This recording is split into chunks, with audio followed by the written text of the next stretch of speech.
Thank you. I'm State Senator Harold Jones II, current whip for the Georgia Senate Democratic Caucus. In a few minutes, as you know, we will begin a special session focused primarily on redrawing Georgia state legislative and congressional maps. As you know, this is the second legislative session we've had for redistricting in as many years. The reason we gather here again today at additional taxpayer expense is because when the General Assembly met in 2021, Republicans passed legislative and congressional maps that discriminated against minority voters.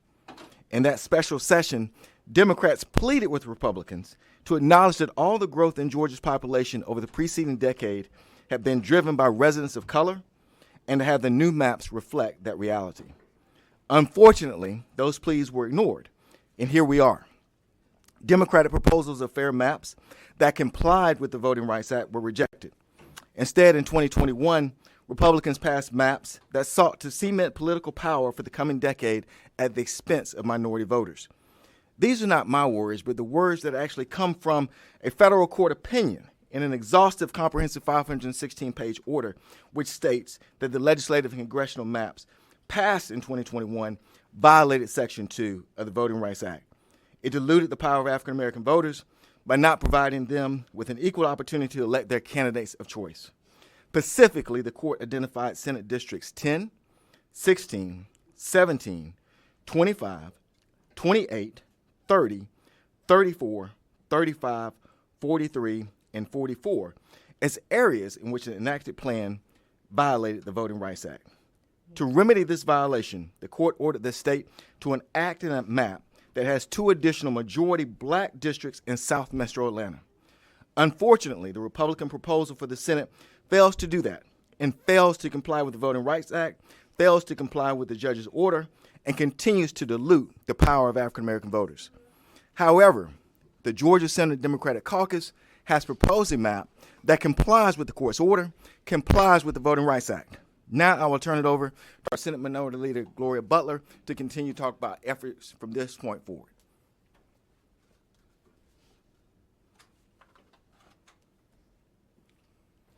Good morning, everyone.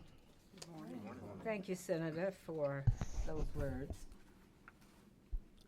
As we did in 2021, yesterday, Senate Democrats released a proposed Senate map that complies with the Voting Rights Act. But more importantly, it complies with the court's order, giving the General Assembly a second opportunity to do the right thing.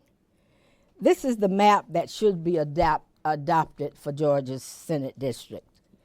It does exactly what the order demands by drawing 2 additional majority black districts in the area where the court found violations of the Voting Rights Act. Specifically, the 16th and 17th districts in the Democratic proposal are new majority black districts. As my colleague Senator Jones stated, the court's order identifies an area covering 10 Pacific Senate districts where black voters do not have an equal opportunity to elect their candidate of choice. Therefore, that's where the Democratic proposal starts and ends. All the proposed changes in the Democratic proposal are to those districts, only those districts. It's within the area where the court found Voting Rights Act violations that the new majority black 16th and 17th districts exist. The Democratic proposal brings almost 150,000 black residents that currently live in non-majority black districts in the affected areas into majority black districts. As to the remaining 46 districts in the current Senate map, they remain exactly the same in the Democratic proposal. In short, Democrats did what the court ordered within the confines of the court's order. Unfortunately, the majority's proposal fails to do so. The majority's proposal is a shell game that continues to dilute the voting power of black voters. To start, in order to try and obscure what it is doing, The majority's proposal reassigns the district numbers of multiple existing incumbents. But at the end of the day, they can't have the continued dilution of black voting power in the plan. In the Pacific area where the court found Voting Rights Act violations, the majority's proposal moves almost as many black residents out of existing majority black districts as it moves into majority black districts. I need to say that again because, quite frankly, it's shocking. The majority's proposal moves almost as many black residents out of existing majority black districts in the affected area as it moves into majority black districts. Essentially, the new proposal does nothing to improve the voting power of black voters in the areas in which the court found Voting Rights Act violations. To mask this failure, the Republican proposal consolidates black voters in the core of Metro Atlanta where the court did not find any existing Voting Rights Act violations. But this does not comply with the court's order. Rather, it ignores the court's finding on the dilution of black voting power.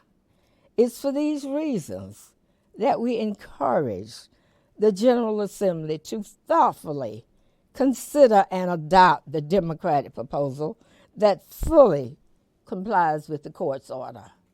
Thank you so much for being here this morning. If you have a few questions, we'll be happy to entertain. Leader Butler, I would love to hear from two of the affected senators, Senator's parent university. I didn't hear everything you said. How possible we could hear from at least two of the senators who were affected by the drawing, Senator's parent university. Should that be permissible? There actually are 15 districts extensively redrawn under this proposed Republican plan.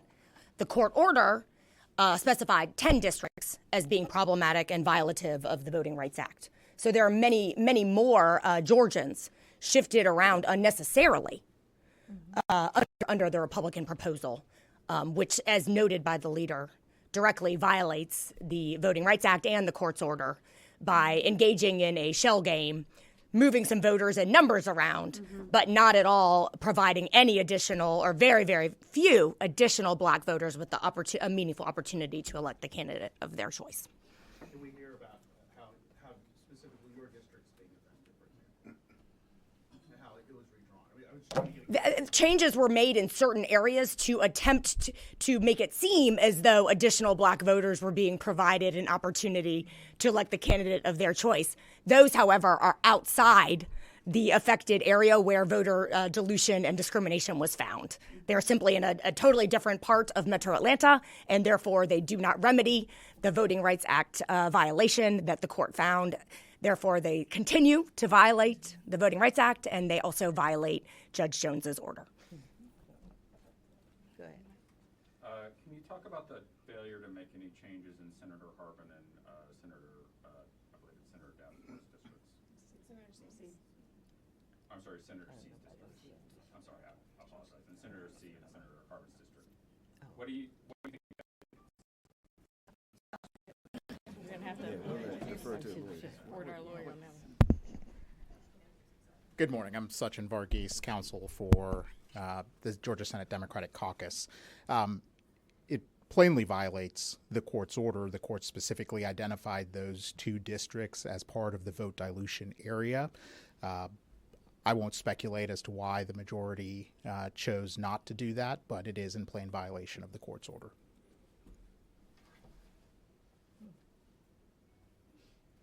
Leader, what becomes your role, at least during this special session? My role? Do you just advocate, or is it? I am going to present our plan in committee. I don't know how far it would get, but if it comes out of committee, then I would present it on the floor. That's my role. Leader Butler, do you think if your plan does not advance out of committee, that it will be an important part of argument in court after the session is over? You know what? I'm hoping that the judge is watching us and looking at our plan and knowing that it is the best plan. I would be over the moon if the judge could recommend the Senate Democratic Caucus plan.